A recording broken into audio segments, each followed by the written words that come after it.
The Lost Bookshop by Evie Woods. Prologue.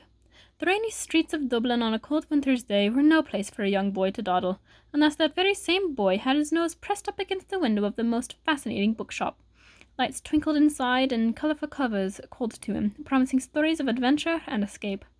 The window was packed with novelties and trinkets, miniature hot air balloons that almost reached the ceiling, while music boxes with mechanical birds and carousels twirled and chimed within. The lady inside spotted him and waved him in. He shook his head and blushed slightly. "I'll be late for school," he mouthed through the glass. She nodded and smiled. She seemed friendly enough. "Just for a minute," he said, having fought the urge to go inside for all of 3 seconds. "A minute it is." She was behind the counter, taking more books out of a big cardboard box. She glanced over at his untucked shirt, his mop of hair that had managed to evade a comb for quite some time, and mismatched socks. She smiled to herself. Opaline's bookshop was a magnet for little boys and girls. "What class are you in?" "Third class at St. Ignatius," he replied, craning his neck to look up at the wooden airplanes suspended mid-flight from the vaulted ceiling. "And do you like it?" He scoffed at the thought.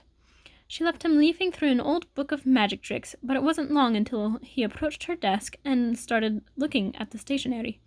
"You can help if you like. I'm sending out invitations to a book launch."